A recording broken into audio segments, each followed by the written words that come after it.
I'm going to do something really unusual.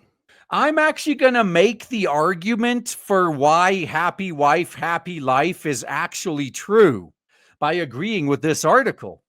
Now, the conclusion we get from this is having no wife makes you even happier, but let's work our way up there. Now, happy wife, happy life? Science shows your partner's good mood has a huge impact on your health. Why would this be? Just think about this for a second. This is literal common sense. If you're stuck living with somebody, and that somebody isn't a miserable sack of shit that keeps making you miserable, it might have an impact on your health. This is true.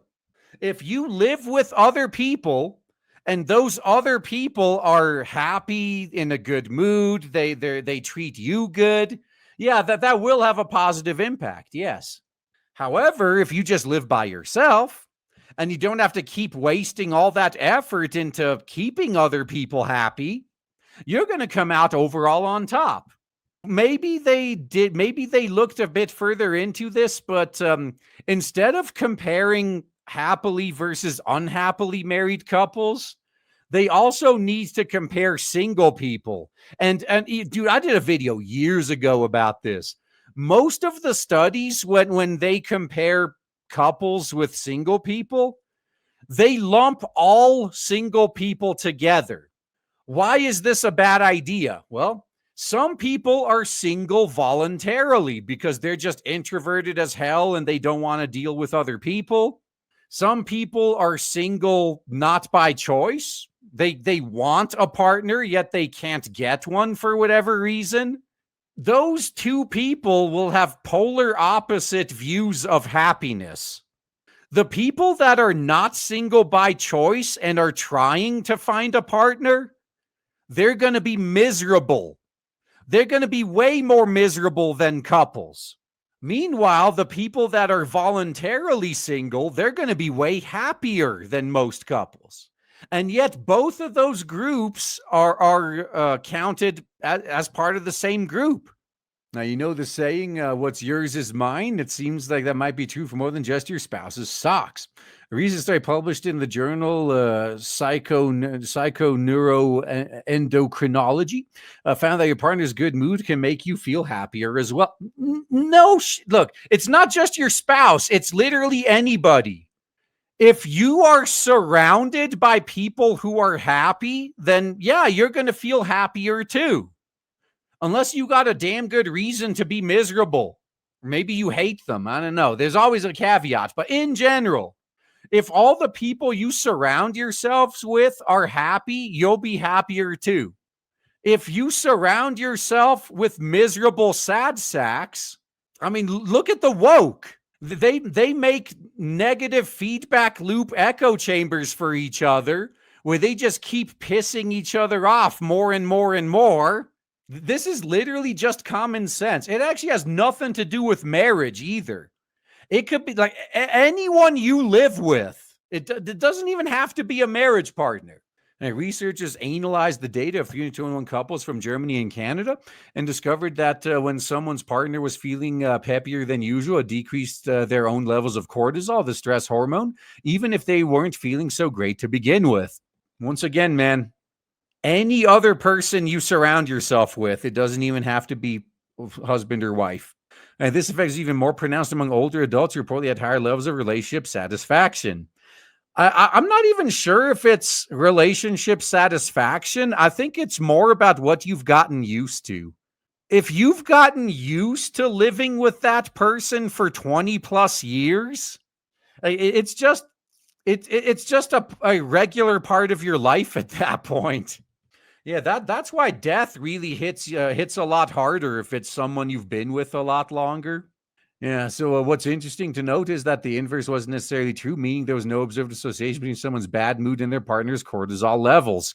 Okay, so I think they were looking at individual instances where in this one specific 5-minute period, but they weren't looking at it overall because this is something that builds up with time. If you're surrounded by miserable, stressed out people, even if initially you might be able to tolerate them, eventually it starts chipping away at your sanity. The longer you have to be in the presence of these miserable, stressed out people, they will start pissing you off the more time goes by. It's more of a long-term effect.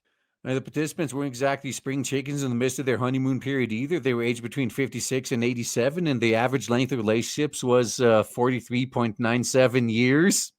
Wow, even better. They only picked the couples that actually stuck together. Nice. Now, as such, lead author Tomiko Yoneda, the assistant professor of psychology at the University of California in Davis, believes the findings suggest that older couples in long-term committed relationships find ways to protect one another from the impact of negative emotions. Now, this I could actually believe. That might be true. When one of them is miserable, they don't want to worry the other one, so they keep it to themselves. But if you've been with someone long enough, you can tell when something's wrong. This is significant as adults can often find it harder to regulate their moods as they age. Is that really something that happens? I know that maybe they'll be more likely to be depressed, but do adults really lose their ability to regulate their emotions? Cortisol tends to stay elevated for longer periods in older adults after a stressful event, and the aging brain may struggle to adapt to stressors over time.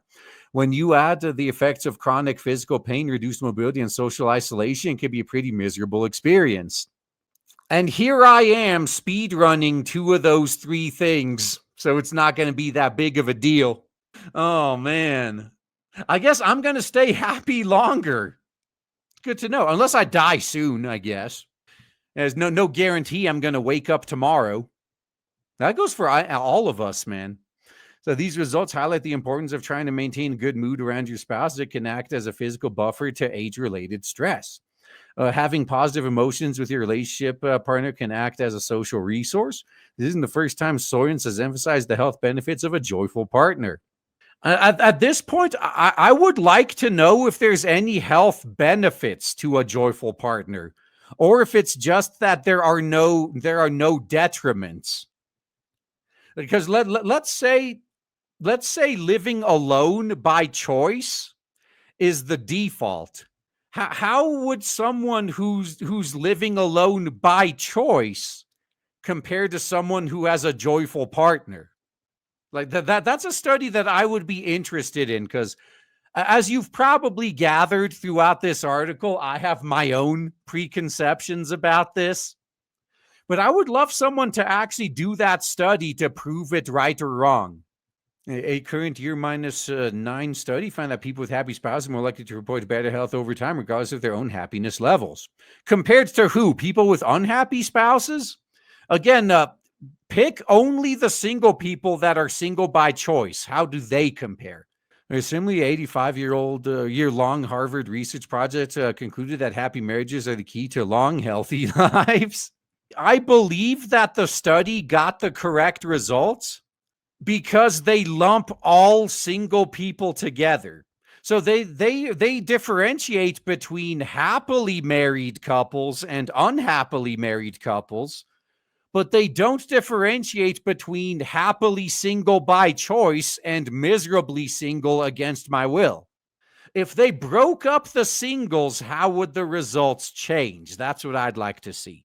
I still think it's possible that happily married people will still live a little bit longer than happily single people, for one very simple reason. If you're living alone and you have a medical emergency, chances are pretty high you're going to be dead before someone notices. If you're living with another person, though, there's a much higher chance that they'll catch on that something's up. So you can actually get help before it's too late. It's just a chance, but it builds up when we get to thousands, hundreds of thousands of data points.